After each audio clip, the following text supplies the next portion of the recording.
salve, amigo telespectador da TV Objetiva Barbacena, um forte abraço.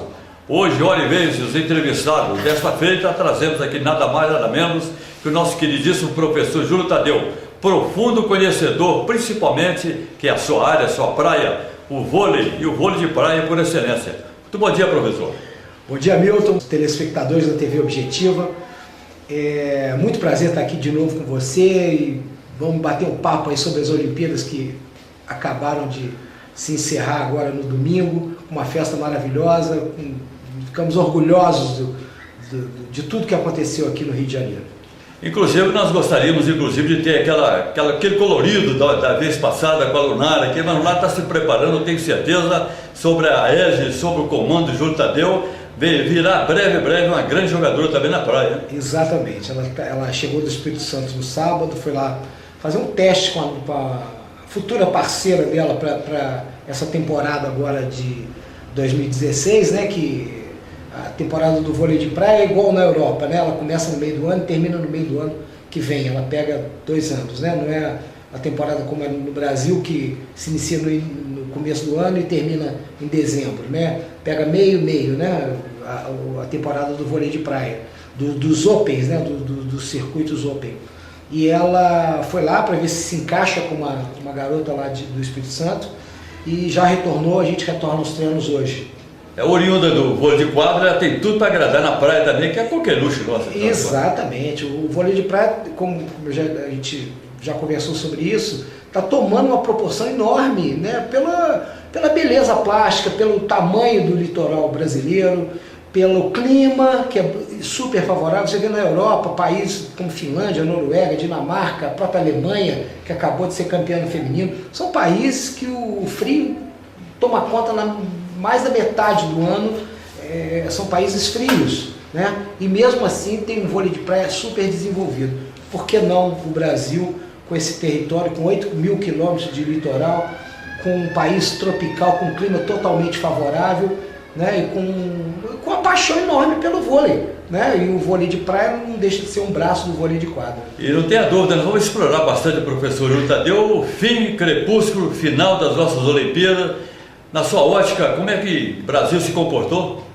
Olha, Milton, dentro de um planejamento, até dito pelo próprio coordenador do Comitê Olímpico Brasileiro, Marcos Vinícius Freire, ex-jogador de voleibol, medalha de prata em Los Angeles, né, em 84, na geração de prata, ele pretendia que o Brasil ficasse no top 10. Nós chegamos em 13º lugar, muito próximo ali de chegar nesse top 10. Mas nós estamos caminhando, afinal de contas, subiu o número de medalhas. Exatamente, conseguimos subir 2 medalhas, né? Nós ficamos com 17 medalhas em Londres, agora com 19, mas aumentamos, teve um aumento significativo no número de medalhas de ouro, né?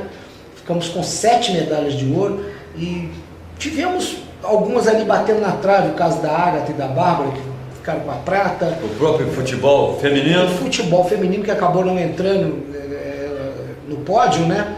Mas fez uma campanha muito bonita no início e depois nos sustentou, né? O que foi o fenômeno inverso, né? O que aconteceu com o futebol masculino, que começou mal e terminou bem, aconteceu com o feminino, que começou muito bem e não conseguiu sustentar ali até o final. Eu diria até que a inversão de valores em todo segmento no mundo, no nosso planeta, está acontecendo inversões de valores, e por que não também no esporte? Esperávamos uma performance melhor do futebol feminino, por que não? No próprio vôlei de praia, a esperança era principalmente a dupla mais importante. Foi a dupla que conseguiu resultados brilhantes, né, Larissa e Thalita, que todo mundo apostava numa medalha. Eu acho que das do vôlei de praia era talvez a medalha mais das 4 duplas, né, que competiram no vôlei de praia, talvez fosse a medalha mais certa. Você acha que aquele fenômeno de ganhou na véspera aconteceu ou não?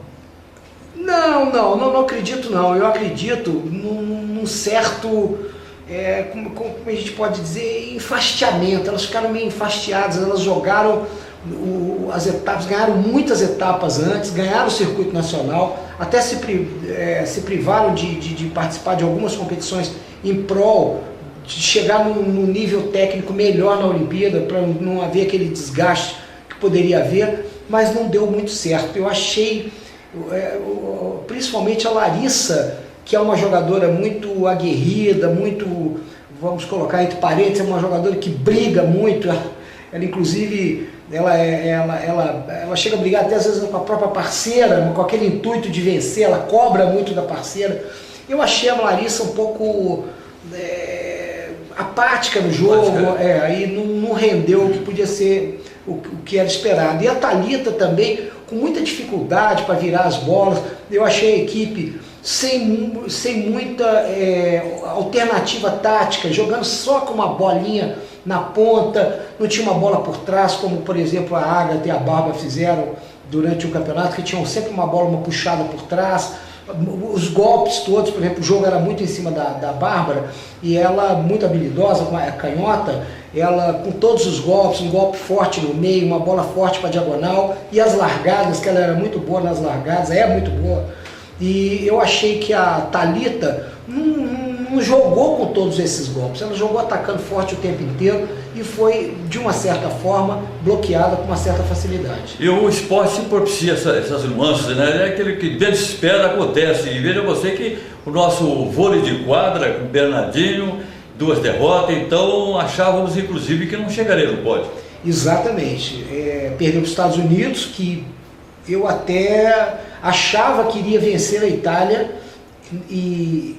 na semi e iria fazer a final, mas não aconteceu isso, né? O esporte, o vôlei masculino e todas as modalidades masculinas, na maioria, são muito iguais, são muito próximas, o nível técnico muito próximo, muito parecido.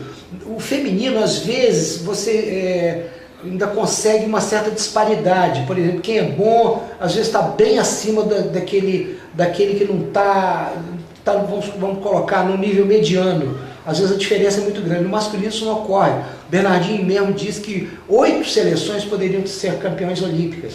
8 seleções, muito equilibrado. Rússia, Estados Unidos, França, a Itália, o Brasil, a Polônia, eram equipes muito fortes, muito iguais, e qualquer uma delas poderia fechar com ouro nessa Olimpíada. Inclusive, você falou Polônia, a nossa Sassá teve na Polônia, quem sabe nós estamos emprestando também as poucas possibilidades nossa financeira, mas no que diz respeito à performance física do futebol e do esporte brasileiro, tem ajudado também os outros países, né? Exatamente. Eu, inclusive, tenho uma passagem, com essas viagens no vôlei de praia, uma das etapas, eu não me lembro onde foi, me parece que foi até no Rio de Janeiro, não foi no Nordeste, onde acontecem várias etapas do circuito. No Rio de Janeiro, o Ari Graça, que é o atual presidente da Federação Internacional de Voleibol e foi presidente da Confederação Brasileira de Voleibol, ele fez uma palestra para os participantes da etapa, e ele frisou bastante que aqueles países da antiga cortina de ferro, do leste europeu, né? Polônia, Bulgária, hoje a Croácia, a Hungria, a Sérvia, que é a antiga Iugoslávia, né? Esses países, o dia que eles se organizarem melhor e tiverem o volume de treinamento que o Brasil tem, de 5, 6 horas diárias, vai ser muito difícil ganhar desses países, porque enquanto a gente tem 20, 30 atletas com 2 metros de altura, eles têm 300, 400, 500. Então, é uma questão de tempo e de vontade deles se organizarem, né? Porque antigamente, na época do socialismo forte deles, eles tinham o esporte para se reafirmar politicamente. Hoje não é mais assim, né? Hoje já mudou. Então eles não tiveram aquela mesma regularidade esportiva. Inclusive a Polônia, nós acabamos ficando na frente da Polônia no quadro de medalhas. Mas a Polônia é muito forte, principalmente no voleibol, que eles têm paixão pelo vôlei. Essa reciclagem é muito importante. E veja você que nós conversamos, inclusive, esses dias lá na nossa Coimã, na nossa Rádio Sucesso, a respeito do nosso basquete, que está deixando a desejar muito. A reciclagem no basquete não é a mesma que acontece no voleibol. Não é, você vê em 90, nós somos campeões mundiais em 94, o time da Hortência, da Paula, campeão mundial, e fomos medalha de prata na Olimpíada, fomos só derrotados pela seleção americana, que é praticamente imbatível, né? E 20 anos, 96, 2006, 2016, 20 anos depois, nós não ganhamos nenhum jogo na Olimpíada. Quer dizer, mas permanece a mesma direção. Sim, não há reciclagem. Não houve renovação de valores. Agora, eu acho que isso o investimento que foi muito alto, mas o investimento maior tem que ser feito na base da pirâmide, né? Na escola. A educação física escolar, eu sei, 33 anos como professor do Estado, eu tenho a história na cabeça do trajeto da educação física escolar, de como era e como é hoje. E como é hoje. A mudança radical, a falta de valorização da escola. Hoje a educação física para a escola ela é mais problema do que solução. E nunca foi. E é por isso que atrapalha uma performance do Brasil em todo segmento. Exatamente. Então o investimento tem que ser feito na base, porque senão nós não. Outra coisa que eu estava olhando, Hamilton, e gostaria de passar para os telespectadores, eu estava vendo a média de idade da equipe de voleibol masculino do Brasil, que acabou de ser campeã agora. Nós temos 5 jogadores com menos de 30 anos, sendo que o Wallace com 29 anos. E 4 atletas apenas com menos de 30 anos. Os demais jogadores, quer dizer, em 12 nós temos 4. 5 com o Wallace com 29 anos. Mas Douglas com 21, Lucarelli com 24 e os 2 Maurício Borges e Souza com 27 anos cada um. O resto, os demais jogadores, com 30 anos acima. Quer dizer, são jogadores que dificilmente vão estar no próximo ciclo olímpico. Vai ficar muito complicado para esses jogadores. Um Lipe, por exemplo, que é um jogador que depende muito da força física, ele foi agora com 32 anos, quer dizer, ele vai estar com 36 anos. Será que ele vai ter a mesma condição física para jogar? Hoje, com a medicina, com a fisioterapia esportiva, com a evolução da preparação física, isso pode acontecer, mas não dá para a gente cravar. É mais difícil. É mais difícil. Inclusive, isso aí nós já abrimos um parênteses rapidamente pela Tite, a convocação da seleção brasileira. E veja você, nós estamos aí, lateral direita, no caso o Fagner do Corinthians, deixando esse menino da seleção olímpica que conquistou brilhantemente, um grande lateral. Eu gostei muito dele, eu até comentei com você em off aqui. Foram 7 jogadores convocados, os dois Gabriel, o Renato Augusto, que já estava na outra seleção, o Rodrigo Caio, o Everton goleiro, né, que também não é do Sub-23, no caso, que é o regulamento da Olimpíada. Mas eu achava que esse Zeca, até porque é um jogador que pode fazer as 2 laterais. Ele no Santos, inclusive, ele joga como lateral esquerdo. O próprio Douglas Santos também do Atlético. Exatamente, que começou mal a Olimpíada, começou jogando mal, até destoando, e terminou jogando muito bem. A partida final ele jogou muito bem o Douglas Santos. Inclusive em lançamentos primorosos, entrando bem pela linha de fundo no cruzamento. Lembro que uma partida da nossa seleção, do cruzamento dele surgiu 2 gols. Exatamente. É um canhoto, né, um jogador habilidoso, um jogador que vai para cima, que sabe segurar a bola, tem uma saída de bola muito boa e não deixa a desejar na marcação. Ele não começou bem a Olimpíada, eu até comentei com os amigos atleticanos ali do posto Pelicano ali que capricham ali no meu carro ali, que são, na maioria são atleticanos, né? Capitaneado pelo Chiquinho. Chiquinho, exatamente, né? E eu até brinquei com ele, eu falei: Chiquinho, eu não estou gostando muito do Douglas Santos e eu tenho que dar uma mão palmatória, porque ele terminou jogando muito bem. Mas então, já que falamos de futebol, também passando rapidamente, mas a área do nosso querido professor Julinho é o voleibol. O voleibol, inclusive, tem tomado o campo do futebol maior do Brasil dos anos para cá. Eu não sei o que está acontecendo, a valorização demais no futebol, sem sombra de dúvida, inclusive ontem ficamos sabendo, a premiação. O que você achou a respeito da premiação? No caso da CBF premiar R$500 mil para cada jogador, logicamente mereceram pela conquista da tão sonhada medalha de ouro da seleção brasileira, que está faltando na galeria lá da CBF, R$500 mil para cada jogador, quer dizer, comissão técnica vai em torno de 12 milhões. E no que diz respeito ao nosso COB, o O atleta individual, que é o meu ponto de vista individual, merecia até mais do que o coletivo, fica com a parca possibilidade. É a visibilidade, não? A visibilidade do futebol é a preferência. Eu digo sempre isso, e já comentei isso com você também. Eu acho que, na minha opinião, se você me permite, eu acho que a gente não deve comparar o futebol com as outras modalidades. O futebol, para o brasileiro, é uma coisa cultural, né? Por exemplo, eu trabalho com voleibol já esse tempo todo, desde quando eu me formei. Foi uma opção, até por conta lá de Viçosa, que Viçosa, os treinamentos não tinha futsal, que eu sempre, inclusive, joguei um pouquinho. Seria interessante que o futsal me permita também nas Olimpíadas, por que não? Lógico, você vê aí ginástica de trampolim, que é uma coisa que tem um apelo muito menor do que o futsal, né? Eu ainda não sei, se isso é alguma coisa interna da FIFA.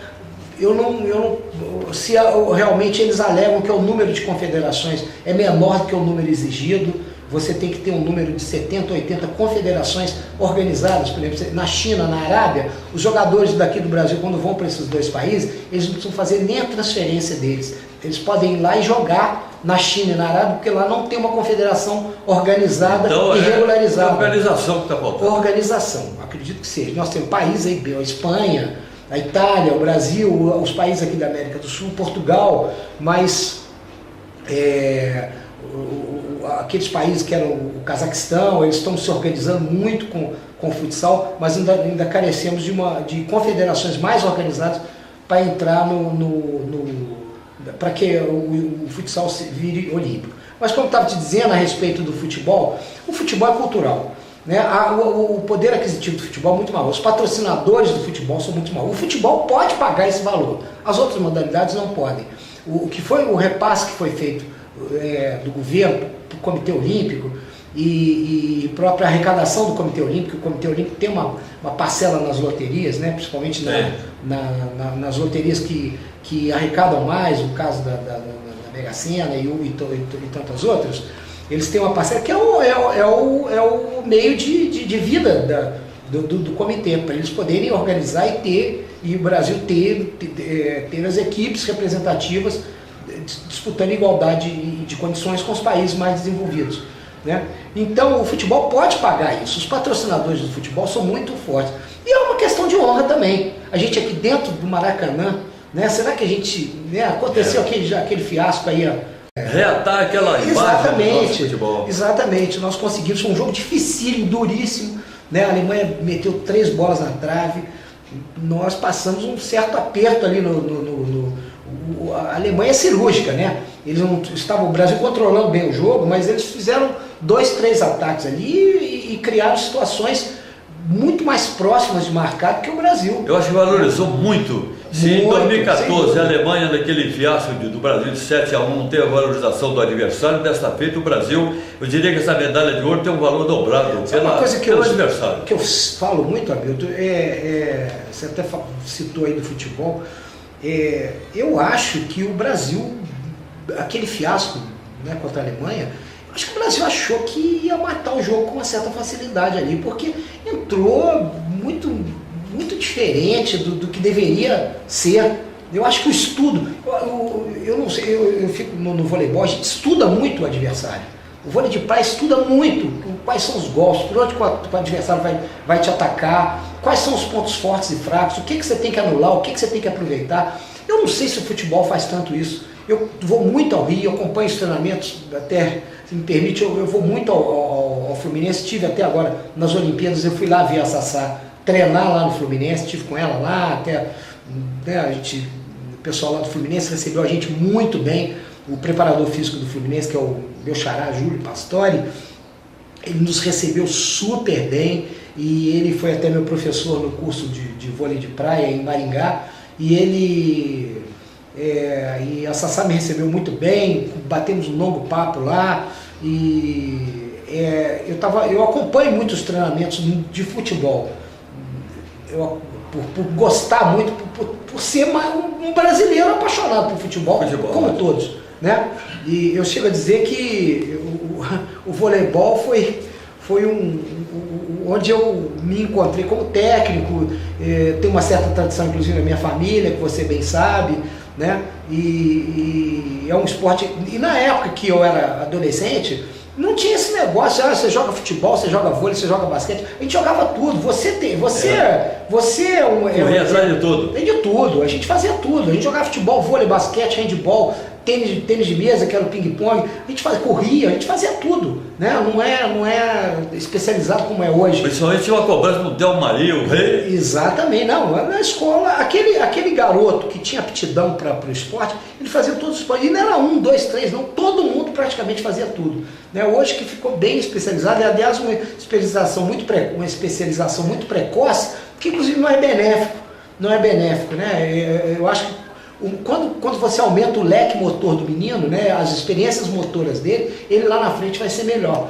Entendeu? Eu dou exemplo muito, o Cat Kirali, que é o técnico da seleção feminina dos Estados Unidos. Ele só foi para o vôlei com 18 anos. Ele passou por todas as modalidades, jogou o futebol americano, jogou futebol, o soccer nos Estados Unidos, jogou basquete, jogou voleibol e com 18 anos ele foi pro voleibol. O aprimoramento é outro. A coordenação, o nível motor dele é outro, ele tinha muito mais facilidade. E eu acho que é por isso que o nosso Brasil, o nosso futebol do Brasil tem, não é decadente, mas tem deixado a desejar, justamente pelos jovens jogadores brasileiros, aquela época de meia, de bola de meia. Muito bem, vamos continuar nosso bate-papo saudável hoje, nessa manhã bonita aqui em Barbacena, meio fria Barbacena, mas está quente porque encerramos com as Olimpíadas. Eu vou explorar o conhecimento vasto do nosso professor Júlio Tadeu, fazer para nós explanar o que ele viu, uma explanação do que viu nessas Olimpíadas. Hamilton, eu vi muita gente na rua, às vezes no bate-papo, no café, ou até entre profissionais, pessoas amigas e tal, e fazer uma comparação das Olimpíadas com o movimento, com a atual situação política do país. Né? O meu ponto de vista é que não tem nada a ver uma coisa com a outra. Eu acho que a Olimpíada foi uma coisa muito boa, não tem nada a ver, o que foi gasto com a Olimpíada, isso se não fosse gasto com a Olimpíada, isso aí poderia ser desviado até para uma outra coisa pior, entendeu? Que a gente sabe muito bem o que tem acontecido, o que está acontecendo. E nós temos que ter mente sã, como dizia o Juvenal na antiga Grécia, pensando em cooperação, nós temos que ter esporte para poder aliviar um pouco, quem sabe, o nervosismo do povo tão sofrido brasileiro. Exato. Desviar a atenção para coisa boa, né? É o que eu digo, você desviar a atenção para coisa boa. E outra coisa, como é que você vai saber, mas não vai deixar legado nenhum, isso não vai representar nada no futuro, como é que você vai afirmar isso sem tentar fazer? Tem que tentar. Né? Tem que tentar. Isso foi uma coisa importante, todos os países levam, você vê o Japão já está tudo pronto para fazer lá, e eu não acredito que o que foi gasto, eu não acredito em gasto, eu acredito em investimento. Entendeu? E nós estamos precisando urgentemente de mudar um pouco a cabeça do povo, mudar a cabeça principalmente das nossas crianças, que estão muito voltadas para a tecnologia, muito estou esquecendo o lado saudável do esporte, da atividade física, né? do movimento humano, da valorização do esporte, da saúde.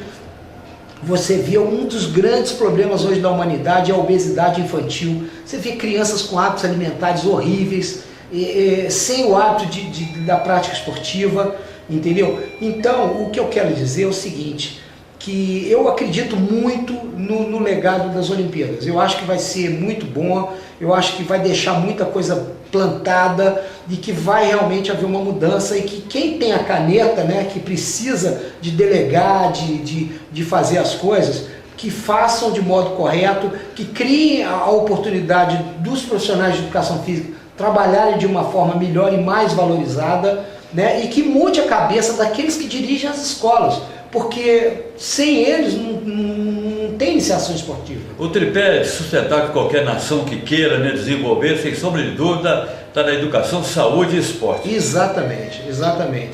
Né? E o que eu digo muito, eu achei o resultado bom, eu acho que a gente poderia ter tido alguns resultados melhores. Eu achei que, por exemplo, a atitude mental nossa, o foco nosso, é uma coisa que ainda tem que ser trabalhado. Quer dizer, isso é função para psicólogo, não é apenas o técnico que trabalha a parte psicológica do atleta, entendeu? Agora, não é aquele trabalho de psicólogo que o cara vai lá no consultório, escuta, senta. Não, o psicólogo tem que acompanhar o treinamento, tem que ver a reação do atleta no treinamento, depois de um erro, qual é a atitude que ele toma, o olhar dele, a atitude da cabeça, se ele abaixou a cabeça, se não, entendeu? Tem que ser aquele psicólogo exatamente enfronhado dentro da comissão técnica que acompanha e participe dos treinamentos. Agora a performance nossa, de 13º lugar, acho que ficou bem. Muito boa. Eu só a lamentar, por exemplo, o caso, eu achei a equipe de vôlei feminino nossa muito sem foco. Eu achei que jogadoras ali pareciam que já tinham cumprido, como o vôlei feminino é bicampeão olímpico. Eu achei o time pegou uma chave muito fácil no começo, e a primeira dificuldade que teve foi contra a China. Começou a desmoronar. Começou e não conseguiu nem brigar pelas medalhas. Mas nós tivemos pelo menos duas famílias muito bem, Schmidt e Grael. Ah, sim, sem dúvida. Mantiveram aí a tradição da família, né? Duas medalhas o de ouro. O Schmidt é um cara, olha, eu conheço pessoalmente, ele, além de ser um rapaz assim, de uma educação, de uma formação, várias vezes em aeroporto a gente sentou, vamos lanchar junto. E o ano passado eu estive no Rio, no Desafio Brasil-Estados Unidos, que foi um evento, foi o primeiro dos eventos testes, né? Em Copacabana, e eu estive com ele, mas recebe a gente sempre de braços abertos, e um rapaz sensacional. E de uma qualidade técnica invejável, 1,85 m. É um rapaz, eu digo muito, e ele falou isso outro dia na entrevista, que o vôlei de praia é mais democrático. Talvez um menino de 1,85 m não passasse nem na porta de um treinamento em nível de seleção brasileira. Poderia jogar em clube, talvez como um líbero, como um levantador, se fosse assim muito craque, muito bom, porque hoje a prioridade para a altura é muito grande, e o vôlei de praia não. Menos gente, mas mais democrático. Um jogador de 1,85 m conseguiu esse status de campeão olímpico e com esse desenvolvimento técnico dentro da quadra. E nós chegamos na praia e adentramos o mar afora. A família Grael também nos deu aí na vela uma bela medalha de ouro. Martine Grael e Caena Rump, Kunze, né? Conseguiram quase aos 45, né? Eu já estava achando que a vela não tão tradicional em trazer medalhas para o Brasil, né? Eu estava achando que a vela não ia, e no finalzinho as duas foram lá e beliscaram na 49 FX, né? na 49 FX. Mas também no salto com vara, foi uma surpresa muito boa. Olha, você vê a natação, nenhuma medalha. Tem alguma coisa, não pode ser dessa forma. Será que eles assustaram com o americano? Os comentários, sim, que ele é um atleta que ele impõe muito respeito. Mas ele é né? A gente poderia beliscar um bronze. No atletismo, uma medalha apenas, né, que foi a do salto com vara, foi uma surpresa. Até porque a gente só tinha a expectativa da Fabiana, né? Os outros seriam mais ou menos uma zebra, porque nós não conseguimos nesse ciclo olímpico. A Fabiana parece que já está meio abalroada fisicamente. Ela estava machucada, e a Fabiana tem uma história aí que bem confusa, né? Apesar dela ter o melhor tempo do ano, 4,87 esse ano, ela teve a melhor marca, melhor marca, né, do ano, com 4,87, ela teria tudo para cravar uma medalha. Até porque a Rússia não estava na parada. A Zibaeva não veio, né? A cubana não estava bem também, não conseguiu, né? E a Fabiana era uma medalha certa pra gente, como era a Larissa Thalita, como era o vôlei feminino. Com essas 3 medalhas, que não precisavam nem ser de ouro, ficava no top 10. A gente conseguiria, a gente teria conseguido. Conseguiria no top 10. Mas então, mas 9 medalhas que nós tivemos. Eu não conto nem o futebol feminino, porque a gente sabe da dificuldade, que poderia também ter ficado entre os 3. Então poderíamos ter ficado entre os 10, tranquilo. Exatamente. Mas quem sabe com um aprimoramento, um pouco mais de atenção do poder, essa que é importante, dos nossos políticos, melhorar um pouco a performance. O esporte está diretamente ligado à educação. O pessoal fala, mas não tem que ajudar o esporte, que não tem. O esporte é educação. Aliás, eu te digo, com categoria, pelo tempo que eu fiquei ministrando aulas de educação física em escola, A educação física, ela consegue às vezes formar e educar mais do que a disciplina acadêmica. Né? O professor de matemática, ele vai para dentro da sala para dar a aula dele de matemática. Né? A educação física, ela consegue formar e disciplinar mais do que a matéria acadêmica, porque a matéria acadêmica tem o conteúdo que tem que ser aplicado. Né? O professor, se o menino faz alguma coisa que esteja prejudicando a aula, ele tira o menino da aula. Né? Vai para a direção, ele tira o menino. Na educação física, não. Na educação física, o professor, ele chama atenção, ele aperta, ele corrige, ele disciplina, e ele tem a arma que o menino, normalmente, o menino que está começando a aula no ensino fundamental, ele adora a educação física. Depois é que ele vai perdendo um pouco o gosto por N motivos, N tentações que o mundo moderno... A gente copiar é muito bom, coisas boas. Por que não 121 medalhas nos Estados Unidos? Estados Unidos lá, com a criança, principalmente no basquete, no modo geral no esporte, o americano, sem sombra de dúvida, nós devemos espelhar dos americanos nos Estados Unidos, porque 121 medalhas, ultrapassando muita medalha de ouro. O esporte nos Estados Unidos, os Estados Unidos, tirando os clubes de futebol, que agora estão se desenvolvendo, o esporte, o nível mais alto é disputado entre as universidades. Aqui no Brasil, o menino chega na universidade se sentindo um velho. Ele já está pensando, pô, tô velho para praticar esporte. É exatamente o contrário. É exatamente por isso que nos Estados Unidos tantas bolsas são oferecidas para que haja a competição. A NBA, que é o grande campeonato, tanto na parte financeira, né, no mundo e visibilidade no mundo inteiro. E visibilidade no mundo inteiro, os atletas são tirados das universidades. O Brasil precisa mirar mais um pouquinho disso, sem sombra de dúvida, pegar a moçada, dar oportunidade de estudo, bolsas de estudo e aprimorar aqueles que têm tendência para o esporte. Exatamente. Aí o Brasil será uma grande potência. Exatamente. Muito bem, então eu acho que o tempo vai passando. Opa, passou tão rápido, né, tão rápido. Eu gostaria de explorar muito mais, mas outras oportunidades virão, tenho certeza. Agradecemos muito o nosso tricolor, nosso grande professor. Sofrendo com esse Fluminense. Mais uma vez, um abraço fraterno e esperamos vocês nas Paralimpíadas também. Isso, exatamente. Temos agora a Paralimpíada. Vou estar lá prestigiando nossa ex-atleta Janaína Petit, que vai estar no vôlei sentado, ex-atleta nossa aqui do Olympique, e que deu tudo certo e com ela, graças a Deus ela se encontrou e está brilhando, é a camisa 10 da seleção do vôlei sentado, e convidando a todos para acompanhá-la com a cobertura da mídia televisiva. Muito obrigado então, bom dia e até a próxima, se Deus quiser. Muito obrigado, Hamilton, pela oportunidade, um grande abraço a você, cada vez mais carinhoso comigo. A gente agradece, né? Muito. Nossa, um prazer enorme estar aqui. Vim com muito prazer e venho sempre que você precisar. Muito obrigado, um abraço vascaíno. Um abraço a todos da TV Objetiva Barbacena. Muito obrigado. Então tivemos o prazer imenso de trazer o professor Júlio Tadeu para explanar um pouco mais do que aconteceu nas Olimpíadas. Tenho certeza que outras entrevistas como essa virão. Muito obrigado, tenham todos uma ótima noite.